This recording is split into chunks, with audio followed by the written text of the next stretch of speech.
सभी का स्वागत है मेरे यूट्यूब चैनल में इफ अचीवमेंट स्टे विद प्रीति।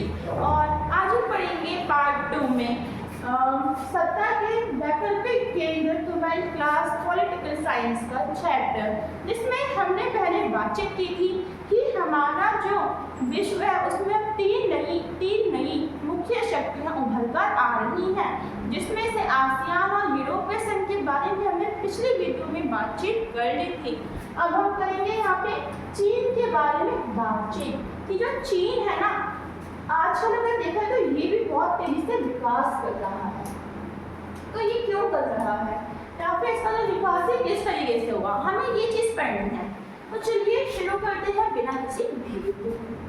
तो जो चीन है इसका क्रमिक विकास यहाँ पे बताया गया है कि इसका विकास किस तरीके से हुआ, किन किन स्टेप्स से इसका विकास हुआ। इसमें हम सबसे पहले यहाँ पे बातचीत करेंगे 1949 में माओ आया था, है ना। माओ वहाँ का प्रधानमंत्री था जो कि 1949 में आया और इसने कई सारी नीतियाँ अपनाई, जिसके कारण जो चीन है ना वो उसका विकास हुआ। इसने ये बोला कि हम अपने लिए शॉक थेरेपी नहीं अपनाएंगे, हम अपना जो विकास है वो धीरे धीरे करेंगे, स्टेप बाय स्टेप। इसने बोला कि हमारे पास जो भी सामान है उसी से अपने लिए सामान बनाएंगे, हम किसी और देश से जो सामान है वो नहीं मंगवाएंगे और हम व्यापार अच्छा से अच्छा करेंगे। तो इसने ये चीज़ें बोली और इसने इस तरीके से क्या करा, अपना विकास करा। अब 1970 में नीतिगत निर्णय लिए। 1972 में जो चीन है ना उसने अमेरिका से संबंध बनाए, क्योंकि आजकल जो अमेरिका ही नंबर 1 पर चल रहा है।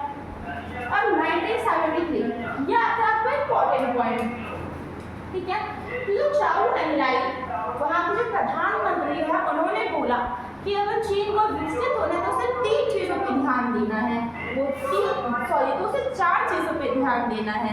तो वो 4 चीज़ें हैं उद्योग, सेना, विज्ञान और आधुनिकता। अगर चीन ने इन चारों पे ध्यान दे दिया तो वो अपना विकास कर पाएगा। ये किसने बोला, प्रधानमंत्री चाउ एनलाई ने। तो अब इसने बोला 1973 में। इतना क्लियर हो गया। अब हम यहाँ पे क्या जानेंगे कि 1978 में ये जो चीन है इसने खुले द्वार की नीति अपनाई। किसकी नीति अपनाई? खुले द्वार की नीति अपनाई। 1982 में इसने खेती का निजीकरण करा और इस खेती के निजीकरण से इसको फायदा ये हुआ कि कृषि जो उत्पादन है वो बढ़ा। पहला पॉइंट, कृषि उत्पादन बढ़ा। दूसरा पॉइंट, जो लोगों की जो आय है उसमें भी वृद्धि हुई और जो उद्योग है वो हम ज़्यादा से ज़्यादा लगा पाए। अब हम यहाँ पे क्या देखेंगे कि 2001 में इसने अपनी व्यापार बढ़ोतरी करी और इसी के साथ 1997 में इसका ध्यान रखिए। 1997 में चीन ने आसियान की हेल्प की। अब हम चलते हैं आगे।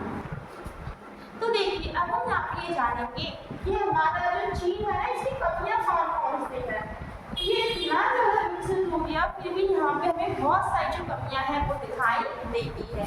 इसमें पहले आता है भ्रष्टाचार का होना। चीन में बहुत ज़्यादा भ्रष्टाचार है। चीन की जनसंख्या दिन ब दिन बहुत बढ़ रही है, जिस कारण यहाँ पर जो बेरोजगारी है वो भी बढ़ रही है।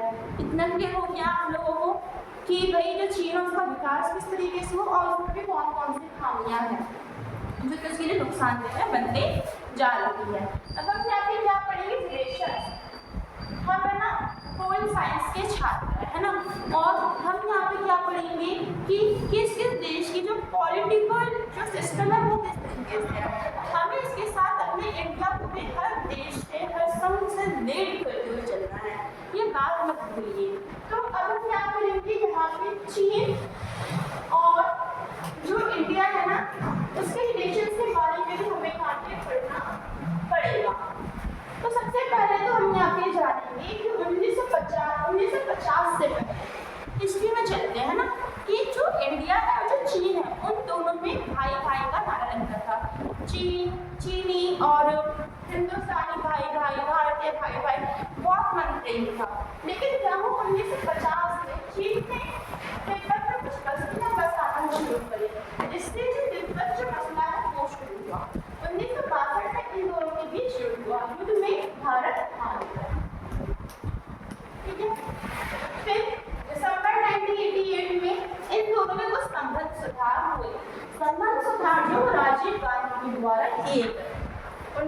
1932 में दोनों जो देश है उनके बीच 33 करोड़ 80 लाख का व्यापार हुआ।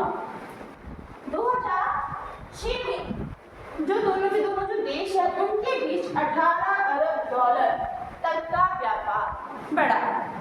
और 1998 में भारत ने परमाणु उपयोग करा। कब करा परमाणु उपयोग? 1998 उसके बाद।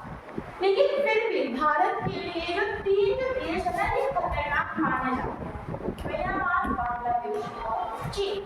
बस इतना ही पढ़ना था आपको स्टार्ट करना। मुझे आशा है कि आपको समझ में आ गया होगा। नेक्स्ट वीडियो के लिए कमेंट जरूर करें।